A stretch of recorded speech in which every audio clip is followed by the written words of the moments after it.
6 months after the Capitol Hill riot, the so-called Q-Anon Shaman Jacob Chansley is still behind bars, and it doesn't look like he's going anywhere anytime soon. The federal judge presiding over Chansley's case has once again rejected his appeal to be released. This despite Chansley being a former veteran with no criminal history, charged with nonviolent crimes. The judge is concerned that Chansley is a flight risk despite him not having a passport or a history of traveling.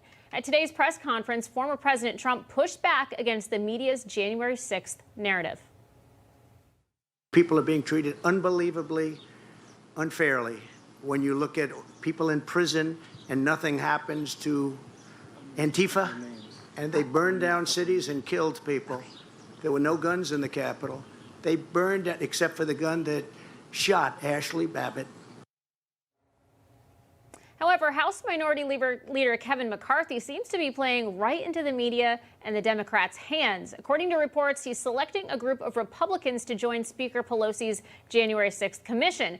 So, Steve, does this at least mean that McCarthy can take Liz Cheney off the commission? Well, I guess not, because he didn't put her there, of course. That was done by the Speaker of the House, by Nancy Pelosi. But regardless, I think this is such an important issue. The way some of these defendants are being treated is simply reprehensible. The idea, for instance, that this Jacob Chansley is a flight risk is absurd. Now, look, he's an odd duck, to be sure, but he is an American with rights. He's also a veteran. And the fact that he sits in jail and does not even have a court date scheduled and has sat in a D.C. jail for 6 months. And by the way, the treatment of a lot of these people, they're not just sitting in a cush situation in jail. For many of them, it's 23 hours a day of solitary confinement, only because they have political views that are very unpopular in Washington, D.C. This is an outrage.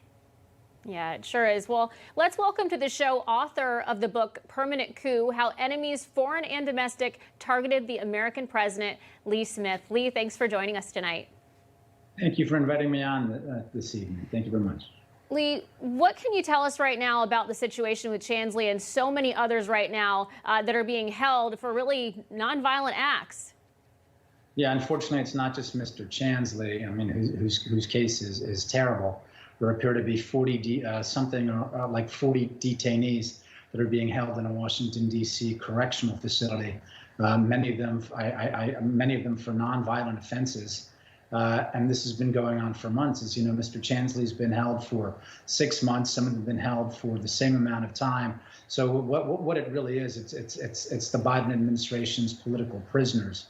And it's not just that their political opinions are unpopular, but they threaten in many ways the legitimacy of the Biden administration.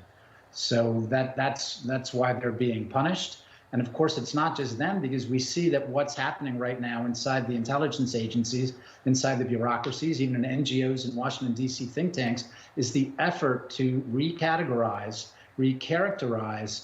nearly 75 million Trump supporters as domestic terrorists. It's very dangerous, very dark territory. It certainly is, Lee. And the level of gaslighting regarding what actually happened on January 6th is really pretty amazing. And unfortunately, it reaches to the highest levels all the way to the Oval Office. This was a statement that was issued by Joe Biden to mark the 6-month anniversary of the January 6th riot. This is what he said. On this day, Jill and I send our condolences to the families of the U.S. Capitol Police officers who lost their lives. Now, Lee, here's the only problem.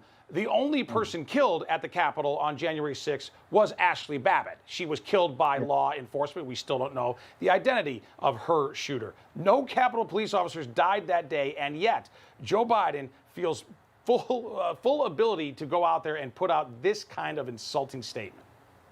It's the central plank in the narrative, right? This was also underlying the second impeachment of Donald Trump, right? It would be very hard to stick charges of incitement to insurrection if they didn't say that Brian Sicknick had been murdered, which is what the New York Times incorrectly reported, sourcing the story to anonymous law enforcement sources. As we now know, that's not what happened. Sadly, Officer Sicknick died of a stroke. Right. And so, in addition to that, the press and the administration, the Biden administration, used his death to advance their own political agenda against, again, half of the country. It's not just the detainees. It's not just people who were arrested. They're advancing against half the country. That's a very serious danger here.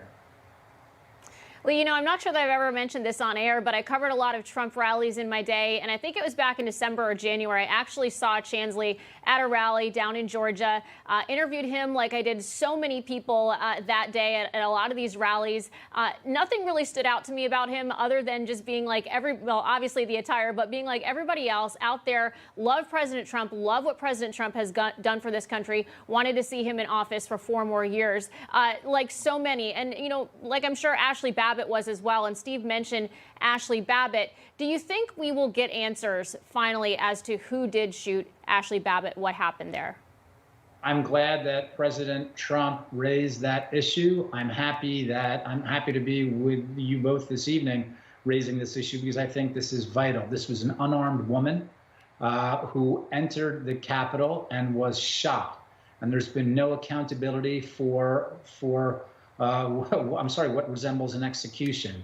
So yes, we need to know about this. And if there is if the Republicans decide to participate in the 1-6 commission, I'm not sure they should, but if they do, they should turn this into a de facto trial of Ashley Babbitt's unnamed murderer, because we need to get to the bottom of this absolutely. And again, it sharpens the very dangerous divide in our country, the idea that an unarmed protester, look, if she broke the law when she entered the building, then she should have been held accountable for breaking the law, whether it was a felony or misdemeanor, not shot in the throat. This is a scandal.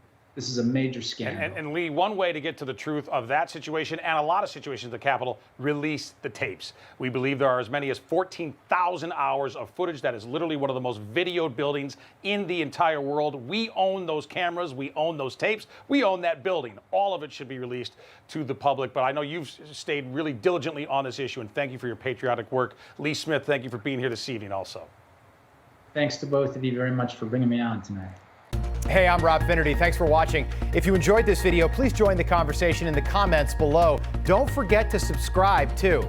Hit the bell icon to be alerted to breaking news. And remember, there's a whole lot more on Newsmax TV, America's fastest growing cable news network. Newsmax TV, we're real news for real people.